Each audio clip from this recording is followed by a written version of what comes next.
Oi, gente! Estamos aqui com mais um Wavecast, continuando a nossa série sobre a história da Betânia. O Senhor não acabou o que ele começou no podcast do Ângelo. A gente ainda tem muito que se identificar, resgatando o que o Senhor já fez na nossa igreja. Então hoje a gente está com um convidado, mais do que especial. Você não pode deixar de assistir esse podcast até o fim. Vamos deixar a apresentação para o próprio pastor Theo, queridíssimo, amado pastor, mas que vai falar um pouquinho sobre ele. E em seguida a gente desenvolve a nossa conversa para conhecer um pouco mais da história da Betânia. Tá bom. Meu nome é Theo, eu nasci há um montão de tempo atrás, não vou dizer quando, se bem que não tem nada, né, dizer, mas cresci aqui na Betânia desde o comecinho, sou gaúcho, mas vim para Niterói com os meus pais. Meu pai é pastor, missionário lá em Porto Alegre, veio para Niterói e eu vim com ele 3, 4 anos de idade, então me considero niteroiense, tanto que sou torcedor do Flamengo. Sempre me perguntam, você é gaúcho, você torce para Inter ou Grêmio? Para nenhum dos dois, torço para o Flamengo. E assim foi, aqui eu cresci, fui engenheiro mecânico, trabalhei na Petrobras durante mais de 35 anos e fui ordenado pastor em 1985,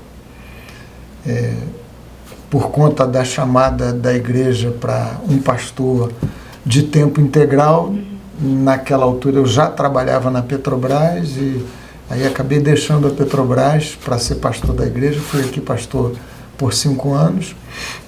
Fiz o seminário com o Ângelo Josué, acho que o Ângelo falou alguma coisa sobre isso. Por sinal que Ângelo, vocês não sabem, mas Ângelo é engraçado a beça. Eu sei. Ele me fez, me lembro de algumas situações no seminário assim, bem embaraçosas para mim, porque Ângelo, com aquele jeito dele, ele tinha uma maneira de interromper aulas chatas, né? Espero que vocês não apliquem a mesma técnica enquanto eu estiver falando, né? Aliás, abrindo um parênteses aqui, desculpe, né? Não tem nada a ver, mas ontem terminou o culto. Acho que eu posso contar, né? Um negócio assim, meio chato.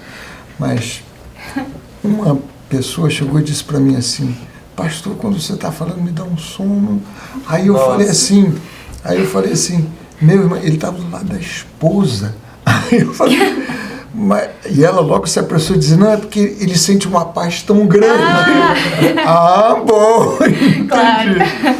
Mas o Ângelo, assim, uma vez ele me fez sair de sala, pedir para sair do seminário, porque me deu uma crise de riso muito grande, sabe? Por conta da técnica que ele aplicava quando a aula estava muito chata, aula de teologia, assim, chatíssima e tal, o assunto muito especial. Enfim, então assim foi, fizemos seminário juntos, foi uma experiência muito boa. Josué foi ordenado antes de mim e eu fui logo em seguida.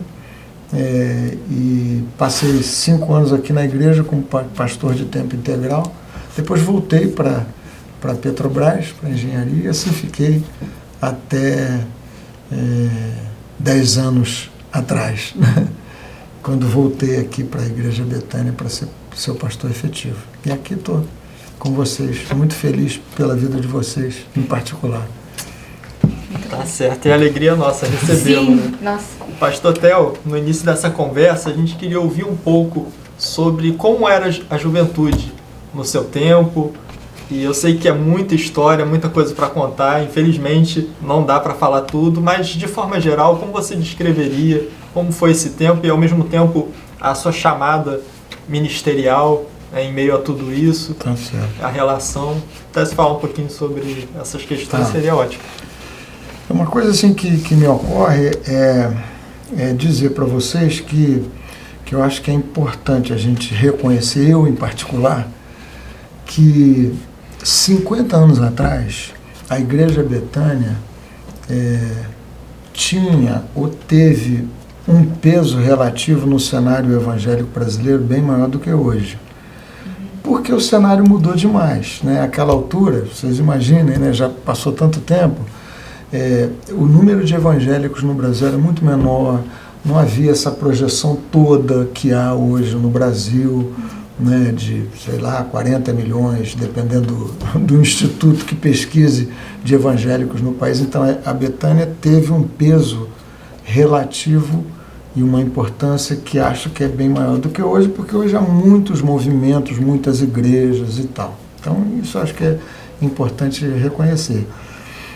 E eu lembro de muita coisa assim da juventude, mas acho que vale a pena destacar para vocês o seguinte: a Betânia era menor, pequena, e havia muito poucos jovens, né?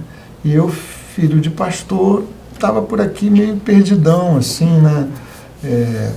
Sempre gostei de algumas coisas que acabam gerando mais integração com a juventude. Eu sempre gostei de esporte, gostava muito de jogar futebol, né?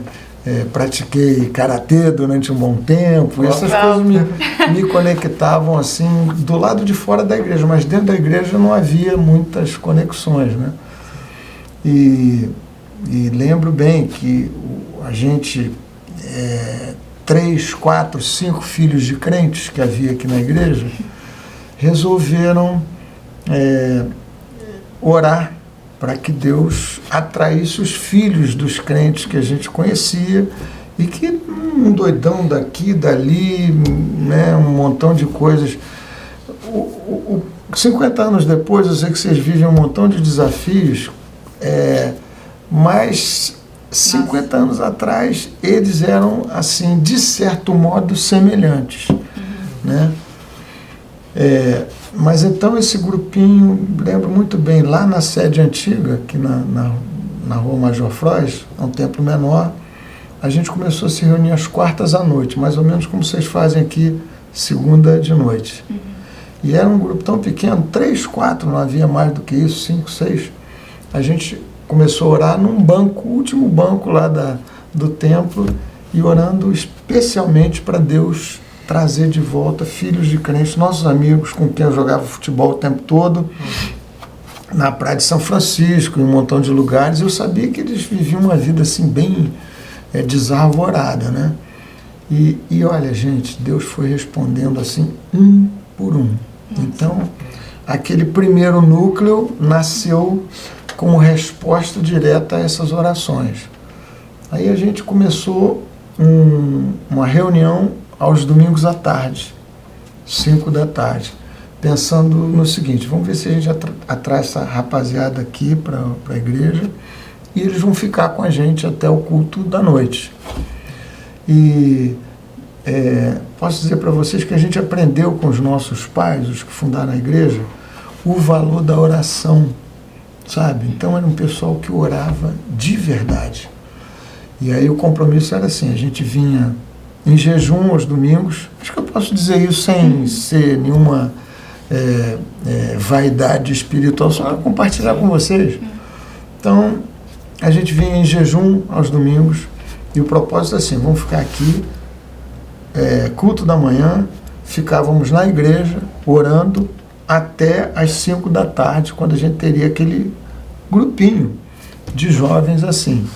E a gente quebraria o jejum depois da reunião, antes do culto. Faria lá um lanchinho qualquer, um suco, um negócio meio punk, né, como vocês costumam dizer. Então, assim, foi sistemático. O objetivo era bem claro: vamos pedir que Deus atraia esse pessoal. E, gente, para as dimensões daquele momento, Deus fez, assim, em prazo curto, uma super revolução na vida da gente, né? Então, assim, eu me lembro. E aí as coisas começaram a acontecer. E essas reuniões eram feitas numa salinha lá no 2º andar. Quem conheceu a sede antiga, acho que a maioria de vocês não deve ter conhecido. Salas pequenas, né? Como essa sala aqui, a gente se reunia assim, cadeiras em volta, logo ficou pequeno. Aí mudamos para o 3º andar, que já tinha um auditório maior. Aí depois mudamos para a igreja, lá embaixo. De modo que o culto das 5 da tarde tinha quase o tamanho do culto da igreja cheia. Então, nada de milhares de pessoas, porque nem cabia. Mas para a dimensão da igreja da época, foi um movimento completamente revolucionário, né? E aí as coisas foram se passando assim, começamos a promover encontros evangelísticos regulares, né? Então vamos fazer um movimento aqui, a cada 2 meses, um culto na própria igreja, evangelístico. E eu lembro de quanta coisa aconteceu ali em São Francisco, aquele pessoal que jogava futebol, me lembro de um deles, vocês ouviram falar do Ricardo Boechat, jornalista. Ele morava ali pertinho, frequentava a minha casa, porque estudou com meu irmão, jogava bola comigo na praia. Me lembro de uma vez, a gente num culto evangelístico, eu estava pregando, ele já era uma figura assim mais diferenciada, né? Não era ainda conhecido, jornalista, mas me lembro perfeitamente bem. A gente fazendo um culto ao ar livre, porque o espaço do templo antigo ficou pequeno, então um culto evangelístico, a gente saía convidando todo mundo que podia, e nunca esqueci da imagem, ele entrando lá, era uma figura assim bem diferente, entrando, ficou lá na dele, assistiu e assim foi. E muitas situações desse gênero. Quando eu me formei na UF, parte do programa de formatura que você combina, né, que incluiu um culto na Betânia.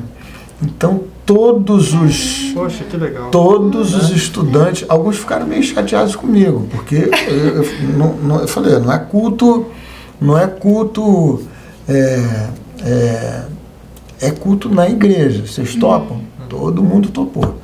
E vieram, e quem dirigiu o culto foi a juventude da igreja, e foi um culto evangelístico que eu preguei, mandei bala para cima deles todos, né? Então assim foi, teve o churrasco de formatura, lá estava eu, até hoje tem todas as fotos e tudo, né? E teve o culto na igreja, todo mundo veio aqui. Então foram oportunidades que Deus foi dando naquele ambiente, né? E nessa época, o líder era você? Ou tinha um grupo de liderança? Tinha um grupo, a gente fazia, por conta da nossa tradição presbiteriana, a gente elegia uma liderança, né? Eu fui muitas vezes, mas Ângelo também foi. Sim. Josué, que chegou depois, também foi. A Moniquinha, aquela maravilha, aquele espetáculo de loura que vocês bem conhecem, ela também foi. Aqui a gente se conheceu, mas tanto Josué como Mônica vieram depois, né? Mas assim foi. Eu perguntei isso porque, com essa história toda, a gente pode ver que já estava sendo traçado um caminho para o seu ministério, né? Deus preparando você para, posteriormente, também assumir de uma forma mais ampla a liderança da igreja. Acredito que foi nesse contexto de juventude que Deus foi trabalhando, né? Foi mesmo, porque foi assim, foi um momento assim muito intenso, como eu sei que vocês estão vivendo também, um momento assim especial na vida da gente, né? De escolhas, opções profissionais, e filho de pastor é fogo, sempre pressionado a ser pastorzinho. E eu nunca me passou pela cabeça, definitivamente, nunca mesmo. E meu pai também jamais cogitou assim de dizer, de sugerir qualquer coisa. Mas de fato, a minha chamada aconteceu nesse ambiente, né? Foram 2, 3, 4 anos, talvez 5 anos, um período de faculdade, muito intensos aqui na igreja. Vale dizer para vocês que Deus nos permitiu, e acho que Ângelo tem uma história muito parecida, conciliar sem nenhuma dificuldade nosso grande envolvimento com a igreja, com tudo que a gente fazia do lado de fora da igreja nesse sentido, né? Eu, pessoalmente, sempre, como falei para vocês, gostava muito de esporte, dava tempo para tudo, para a gente estudar bastante. Ângelo, um cabeçudo de primeira, foi o primeiro colocado na Universidade Federal Fluminense no curso de medicina o tempo todo. Ele não falou isso, mas eu falo por ele, né? E a gente fazia isso. Então, pela graça de Jesus, a gente pôde ser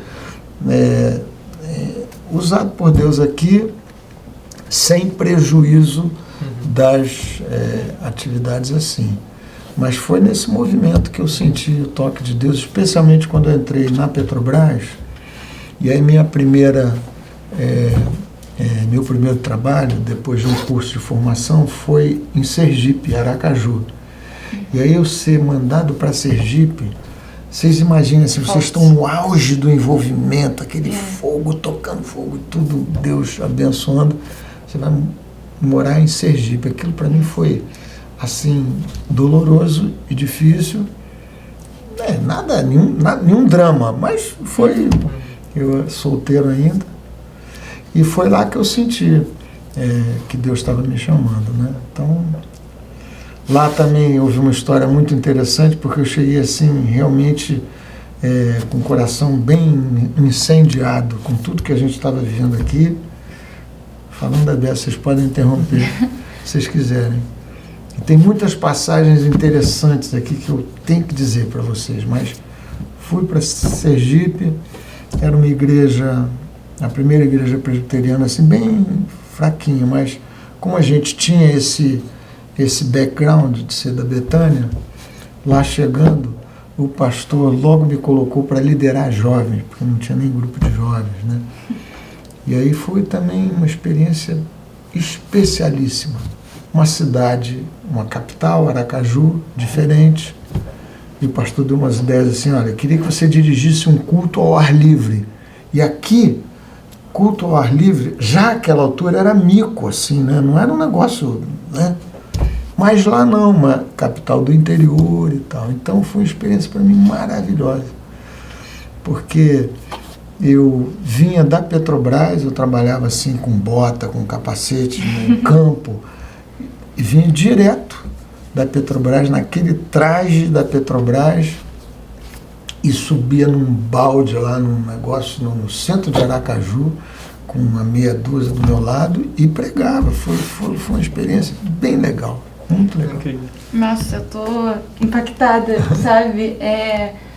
Com essa questão de até não ser uma igreja de 1000 pessoas, assim, de jovens, de 1000 jovens, sabe? E uma coisa muito grande, porque eu acho que às vezes a gente se perde um pouco em querer ter um grande ministério de jovens, com um grande número de pessoas, e que se for da vontade do Senhor Ele vai fazer. Mas assim, como o Senhor tem sempre abençoado, independente do número de pessoas, sabe? Sejam 5, sejam 20, na renovação de geração, né?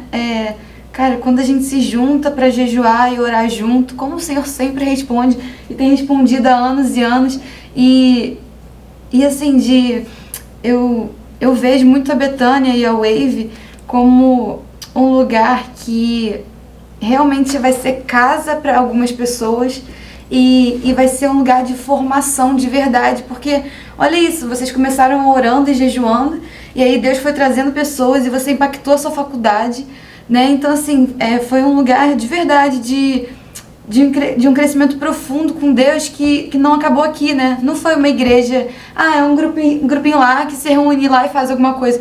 Não, foi uma igreja, assim, de atos mesmo, de mudar pessoas, né? De mudar o caráter das pessoas, que para onde elas iam, elas faziam a diferença na faculdade, Aracaju, sabe? Independente do lugar onde vocês iam.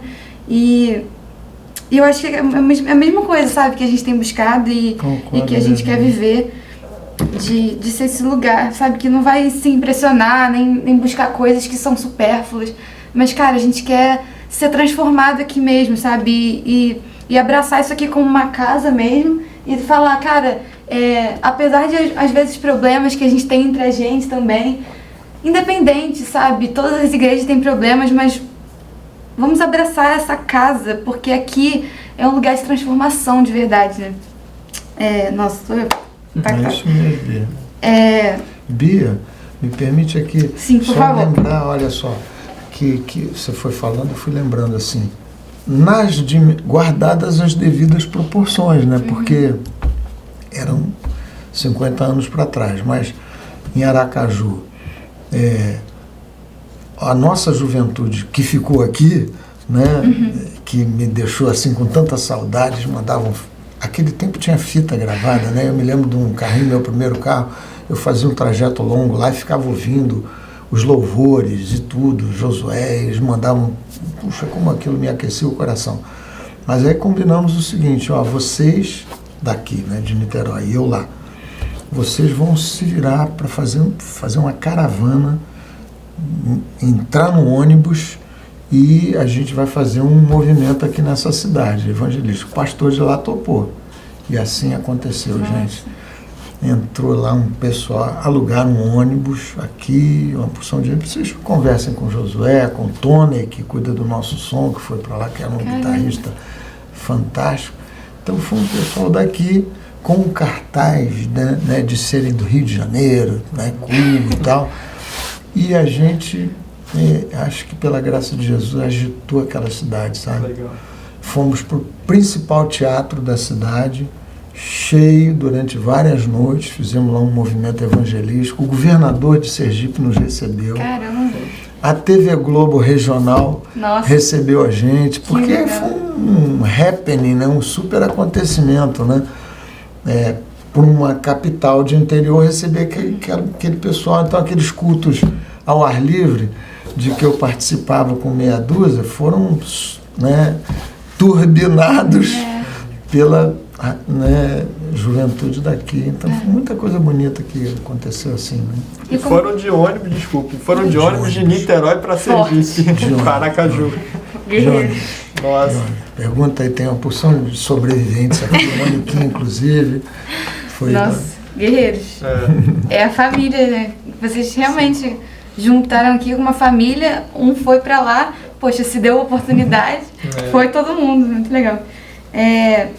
E a gente queria também saber um pouco mais sobre o seu pai, né? Acho que, principalmente a nossa geração aqui de 24, da Wave, a gente não conhece muito, né?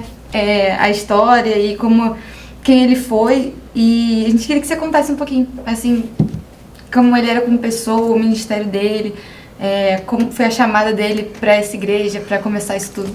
Uhum. Meu pai era assim, tinha uma característica assim, muito evangelística, né? Ele era um conferencista assim, itinerante. Ele sempre foi, tanto que a primeira função dele na igreja como pastor foi a de missionário da Junta de Missões Nacionais, né? Zé Dilson faz parte da Junta de Missões, que hoje chama APMT, né? Associação Presbiteriana de Missões Transculturais, e aí vai para o exterior e tal. Meu pai fazia parte de Junta de Missões Nacionais. Por isso eu nasci no Rio Grande do Sul, meus irmãos em Minas, né? 2 irmãos em Minas e 2 no Rio Grande do Sul, por conta dessa itinerância dele, né? Ele veio para Niterói para cuidar da primeira igreja presbiteriana, nossa mãe, numa circunstância meio difícil. Foi designado pastor de lá. E lá ficou uma temporada e depois, com outros irmãos, plantou aqui a nossa Betânia. Então tinha essa característica assim, muito evangelística. Isso ajudou muito a igreja, nós. A igreja não o tinha sempre o tempo todo, mas em compensação foi uma igreja que se abriu assim para outros ministérios. Sempre isso teve no nosso DNA, né? Ele visitando muito o país e fazendo campanhas evangelísticas, sendo o pregador principal dessas campanhas, acabava se conectando com muita gente que vinha para Betânia. Então nós fomos expostos aqui a ministérios muito especiais, de gente super especial, não só os presbiterianos. Muita gente legal, de juventude, que inspirou muito o coração da gente. Muitos irmãos pentecostais do fogo, equilibradíssimos, maravilhosos. Assim foi. Nossa. Uma marca do Antônio Elias que geralmente nós ouvimos é a vida de oração dele, né? É algo muito marcante que eu acredito que ele transmitiu isso para Betânia. Até quando você disse agora há pouco que a juventude entrou nesse ritmo de oração mais intenso, muito por influência desses pais, né, desses fundadores. E o Antônio Elias geralmente é lembrado, as pessoas que fazem referência a ele, como um homem que realmente se dedicava muito à oração, ao jejum. Isso é um grande exemplo para nós. É verdade mesmo. Ele gostava de oração, minha mãe também. E os pais, como você lembrou, oravam bastante. Tinha uma vigília histórica aqui. Esse período também da nossa juventude, da minha, foi o período da renovação carismática, né? No Brasil. E muitas igrejas se dividiram, igrejas tradicionais, se dividiram por conta disso. Pela graça de Deus, a Betânia não. Ela foi envolvida naquele movimento carismático e resistiu, num certo sentido, né? Ângelo, eu vi a entrevista dele, falou dessa tensão, mas foi ótimo a gente ter podido permanecer como uma igreja histórica, e até hoje é assim, né? E hoje cabe a vocês darem essa efervescência, vocês têm ampla liberdade para isso, porque assim aconteceu. Então tinha uma vigília na sexta-feira, era vigília assim de virar à noite mesmo. E intensa. Gente, lá o fogo caía. Nossa. De verdade, muito bom mesmo. E, nossa, muito legal isso de a gente olhar, porque deu certo, né? Então a gente olha pra Betânia hoje e a gente fala, cara, deu muito certo, a igreja é enorme, com muitas pessoas e começou pequena, né? Então, da gente olhar, o que foi priorizado? Porque foi guiado pelo Senhor, né? Pra ter tido o resultado que tem hoje em dia. E para quem a gente pergunta, a gente sempre ouve a mesma coisa. A gente orou, a gente jejuou, a gente evangelizou, né? E são realmente, sabe, eu acho que marcas que a Wave tem que, sabe, anotar, igual fala na Bíblia, sabe? Tipo, amarre no seu pescoço, escreva nas portas, sabe? E pra gente realmente entender que essa é a nossa identidade, sabe? A nossa identidade como Betânia, a nossa identidade como Wave, já que a gente é um corpo só, né? E a gente tem isso muito claro. Eu acho que uma das principais razões da gente fazer esse podcast aqui é pra gente ter com clareza quais são os pilares da Wave, quais são os pilares da Betânia, quando a gente se fala membro dessa igreja. O que isso quer dizer pra gente, o que a gente quer passar com isso, o que a gente entende, né, realmente, porque pra gente se sentir pertencente a esse lugar, né, a gente tem que concordar com essas coisas, né, e é isso, e é isso que o Senhor quer fazer, né, é muito bíblico, eu amo isso. Sabe, eu sei disso e é por isso que eu falei com o Ângelo, pra onde eu irei, sabe? Independente de movimentos que às vezes vão acontecer ao nosso redor e coisas vão mudar, né? Com os tempos vão vindo coisas que vão estar na moda e coisas que não vão mais estar na moda. Mas eu sinto aqui na Betânia esse lugar que é uma rocha, assim, sabe? De que é bíblico, independente das coisas que vão mudar ao redor, eu sinto que a gente permanece com o que é essencial. Sim. Bia, e você me deu também mais uma pista assim para dar um reforço, que eu sei que vocês compreendem isso. Realmente, se a gente conseguir, pela graça do Senhor, né, manter esse cardápio trivial simples da vida com Deus, que inclui amor à Bíblia, à Escritura, a gente tem que conhecer essa palavra muito. E sem querer ser, né, assim, chato, né, com as novas gerações, mas vocês são expostos e tentados por um mundo de distrações que não me acometeram, em certo sentido. É difícil, muito mais difícil vocês se concentrarem, né, porque tem tanta coisa assim, mas vocês têm que perseverar nesse cardápio. Quem conhece muito a Escritura vai errar menos. Ela tem que encher o coração de vocês, e essa foi uma marca sempre presente, sempre presente.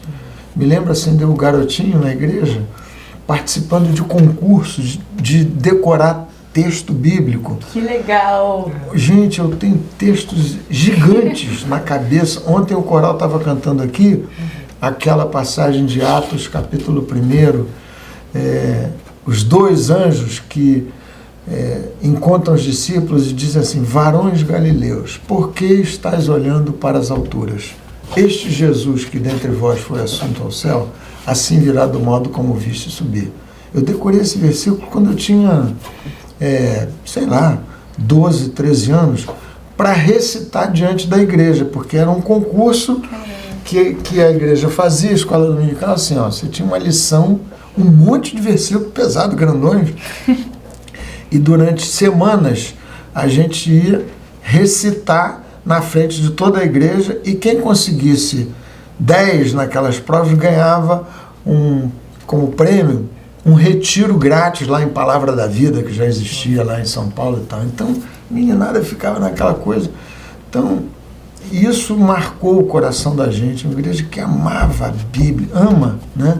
Escola dominical, essas coisas assim básicas. Puxa, isso aí já tem que ir para outra. Tem que mudar o formato, tem que dar um jeito de modernizar, né, do jeito que for possível, mas é Bíblia, amor à Escritura, oração, apego à palavra, evangelização e pronto, isso vai frutificar. É a receita de Jesus. Né? O mesmo modelo que vemos em Atos, né? Temos ouvido domingo à noite o Pastor Theo fazendo a série e as coisas se repetem. Não há nesse sentido não há novidade. Né? A palavra, a oração, a comunhão, né? A busca por Deus, o evangelismo. Isso. Quer perguntar sobre as experiências do Pastor Theo em retiro? Vou perguntar. Gente, eu não sei se vocês lembram disso, mas isso me marcou profundamente. Eu não faço a mínima ideia se isso faz tipo 1 mês ou 4 anos, não sei. Mas isso está vívido na minha cabeça. Em alguma pregação, o Pastor Theo falou que ele viveu num retiro, um batismo de amor dentro da igreja, dentro da juventude, naquele retiro de jovens. E que assim, todo mundo se abraçou, todo mundo chorou junto, e que foi algo assim, sobrenatural mesmo do Senhor, um amor que Deus derramou de maneira especial naquele dia. E eu queria ouvir um pouco mais sobre isso, o contexto daquilo. Tá certo. Olha, eu acho que eu estava me referindo ao primeiro retiro que a gente fez aqui, nesse grupo que eu contei para vocês. A gente foi para um lugar feio, Visconde de Mauá, sabe, que já era um lugar assim, imagine Visconde de Mauá há 50 anos atrás, né? Lugar super assim, diferente, tudo, mas aquele lugar paradisíaco, não sei se vocês conhecem, devem conhecer, e fomos para lá. Então a gente alugou uma casa lá para passar o carnaval, e foram menos de 30 jovens. E com essa intenção evangelística também, porque metade dos que foram para lá eram, sim, né, aqui, conhecidos e tudo. Nem posso dizer para vocês o que aconteceu, que alguns, né, levaram na bagagem, pensando em Visconde de Mauá e tudo, aí puseram, né, e a gente não ia dar geral na mochila de todo mundo para... Né? Mas o Espírito Santo revelou.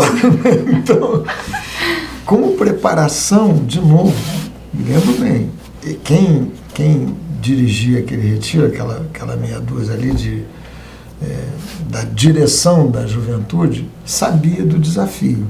Nós vamos com esses 30, dos quais metade a gente doidona, que a gente quer ganhar mesmo para Jesus, tem que estar preparado.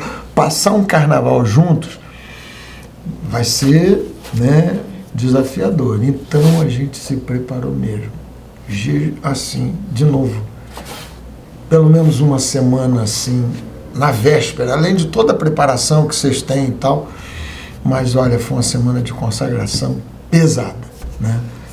Oração, jejum, tudo pedindo, Senhor, segura a nossa onda aqui, porque a gente não tem experiência, não tem...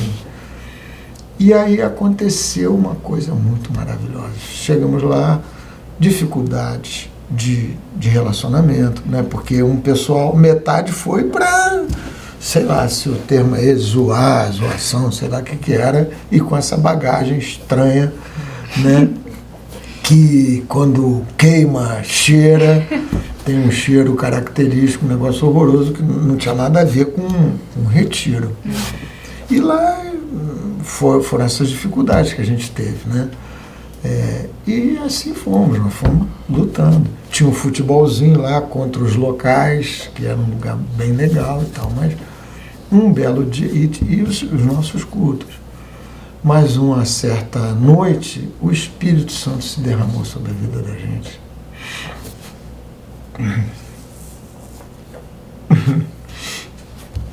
Desculpa, tá, que eu sou muito chorão. E aí foi uma coisa muito linda. Então, me lembra assim, uma sala um pouco maior do que essa, e a gente sentado ali nos louvores e tal, alguém no violão. Josué ainda não tinha chegado do Pará. E simplesmente aconteceu um batismo, assim, um Pentecoste naquela dimensão, naqueles termos. O Espírito Santo se derramou. E a gente estava num clima tenso por conta do que eu falei para vocês. E aí foi um tal de choradeira para cá, choradeira para lá, sem nada, mas muito suave, sabe? E a sensação, não houve assim manifestações carismáticas que em outras situações aconteceram. Línguas e profecias e tudo. A gente viveu muito, mas ali foi um batismo de amor, aquela impressão deliciosa de paz, de reconciliação um com o outro e tudo. E assim se passou. E olha, e isso aconteceu assim, nesse primeiro retiro. O segundo já foi com o dobro de pessoas, e depois a gente voltou para Mauá com mais gente. E me lembro assim, quando eu chegava do retiro, e não era só eu, a gente passava dias assim no céu. A sensação era de que criança, quando ganha um presente de Natal, assim, fala, meu Deus, que negócio é esse? Que coisa esquisita. Esquisita, benditamente estranha. Sabe? Aquela impressão de uma visitação, assim, muito profunda de Deus que você não queria perder. Então foi isso. E houve outras situações. Tem um irmão aqui, alguns que participaram, cedeu a sua casa em Teresópolis, e a gente pegou um feriadão e foi para lá, depois desse movimento que eu citei aqui para vocês. E a mesma coisa aconteceu. Não era carnaval. Um deles deu o nome de Chorriso, né, porque era mistura de riso com choro e tal. Jefinho, que compôs Não Tenhas Sobre Ti Um Só Cuidado, qualquer que seja, pois um somente um. Ele estava com a gente nesse retiro e falou, esse aqui é o Chorriso.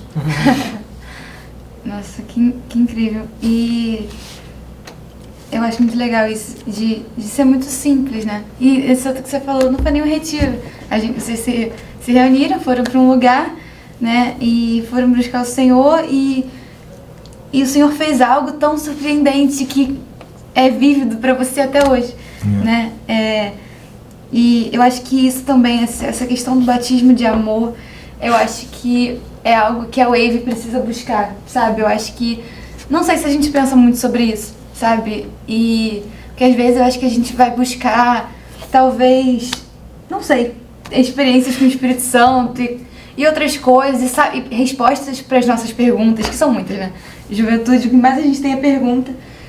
E acho que às vezes a gente vai buscar muitas coisas, muitos direcionamentos para o futuro, para relacionamento e que não sei o quê. Mas uma das coisas que mais poderosa que Deus pode fazer é batizar a igreja com amor, para que a gente seja envolvido mesmo com laços de amor e seja capaz de amar uns aos outros. Porque essa é a vontade do Senhor, né? E é sobrenatural isso. Não é da nossa natureza pecadora, assim, conseguir se reconciliar e conseguir olhar para o outro com compaixão. E eu acho de verdade que o Senhor tem isso para a Wave também, sabe? E é isso, Ele já começou, Ele já fez. E é o clamor de Abacuque, né? Faz de novo. Sim, é isso mesmo. Aí quando o apóstolo Paulo fala dos dons, ele logo em seguida, na carta aos Coríntios, trata do amor, que é o grande dom, né? O caminho ainda mais excelente. Então, nada mais genuíno da obra do Espírito Santo do que a manifestação do amor. Amor a Deus, amor uns pelos outros. Ainda que não tenha havido naquele momento, né, as línguas ou outra coisa, o Espírito Santo estava ali evidenciando essa marca que é genuinamente a marca do Espírito Santo, que é o amor. Que, como a Bia falou, também devemos buscar com todas as nossas forças para que haja isso entre nós. E, Pastor Theo, eu queria fazer uma pergunta que acho que em parte já foi respondida, mas talvez complementar, se quiser. Quais as marcas desse tempo de juventude que você considera que foram decisivas para a história subsequente da Betânia, olhando para essas décadas, esses anos todos? O que você pode dizer assim, essas eram marcas da juventude que realmente fizeram com que a Betânia chegasse até aqui, pudesse permanecer firme? Eu acho que de fato, alguma coisa que eu já estava comentando. Isso que a gente aprendeu, não foi um legado mesmo que a gente recebeu. Muito amor à Bíblia, à Escritura, à Palavra de Deus. Muita importância dada à oração, ao jejum, essa consagração, vida devocional, que abre espaço no coração para o Espírito encher e que garante, né, essa sustentabilidade da sua própria jornada. Eu acho que também uma marca interessante que veio, acabei desviando da pergunta que você falou, tanta coisa assim que vai vindo à mente quando você perguntou de meu pai. Ele era uma figura assim, muito aberta, muito espiritual, de fato, mas uma espiritualidade assim, inspiradora, sadia. Ele gostava demais de ler jornal, de conversar sobre todos os assuntos, de interagir com gente. Minha casa era cheia dos amigos dos meus irmãos e dos meus próprios, que não tinham nada a ver com igreja. Então, não se fechar assim, né, num gueto que não se comunica com o mundo. Então sempre foi um ambiente assim, sempre gostou da cultura, dos elementos. Fico lembrando da experiência de Daniel, dos seus amigos. Eram os que mais conheciam a cultura dos caldeus, que era uma cultura completamente esquisita, estranha, mas quando Nabucodonosor, né, foi ele, né, que os entrevistou, viu que eles eram os mais bem dotados, que mais conheciam. Então, essa combinação de espiritualidade que interage com o mundo, com a vida, isso nos ajudou muito, eu acho, né? Para a gente também ter, assim, acho que não é vaidade alguma, mas pensar em a gente ser capaz, como crente, como jovem, sem medo, se expor. Vocês vão para a universidade, vão crescendo e tal, é um ambiente desafiador, mas sem medo. E você não precisa se esconder por conta disso. E quando Deus coloca a cada um, dá a cada um espaço nesses ambientes assim, também por conta da postura, por conta do que cada um vive, por conta das conquistas pessoais, no nível do que Deus concede a cada um, isso credencia cada um para você não ser aquele escondido que tem que ser. Então acho que isso tem sido sempre uma bênção, sabe? A igreja poder refletir, se equilibrar no meio de vários desafios assim que há, né? É isso. Muito bom. Eu não conheci, né, mas pelas histórias que eu ouço do seu pai, eu vejo muito um homem ousado, sabe? De pregar o evangelho, sabe? O Senhor não nos dá um espírito de medo, mas um espírito de ousadia, e uma pessoa que é tão firmada, sabe? É isso, de não ter medo de estar em outros lugares, né? Porque a raiz está tão forte no que é simples, a oração, o jejum, o evangelismo, é a receita que é imutável, sabe? E é o que fala em Colossenses também, é pra gente não acrescentar nada, não acrescente nem tire a mensagem é essa, né? Acho que a gente tem que se fortalecer nisso também, nesse entendimento de que a gente aqui se reúne para se fortalecer e depois a gente é enviado. A gente não tá aqui para viver aqui, isso aqui, né? Não é... A gente não foi feito para viver dentro, a gente foi feito para viver fora, né? E eu já ouvi muito isso sobre a Betânia. É uma igreja de portas abertas, uma igreja para fora, sabe? Acho isso muito sensacional.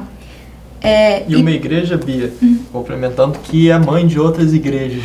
Isso é interessante destacar também. Todo esse movimento também da juventude resultou no médio, longo prazo em várias comunidades surgindo, igrejas, congregações se tornaram igrejas nascendo, de maneira que não foi só a Betânia, mas outras igrejas que surgiram a partir do que estava acontecendo aqui dentro. Isso é muito interessante também de pensar.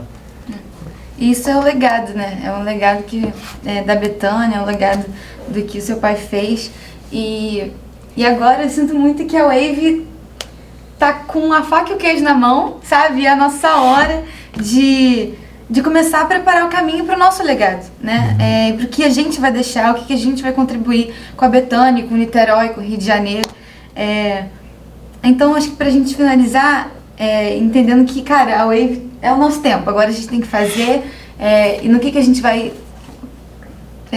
dar as nossas energias e, sabe, investir, no que a gente vai investir, conselhos para a Wave de hoje.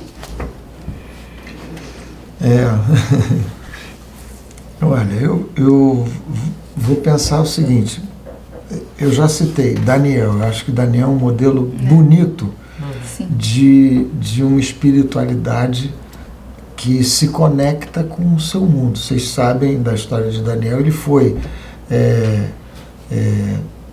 assessor por alguns de alguns reis e sempre se destacando.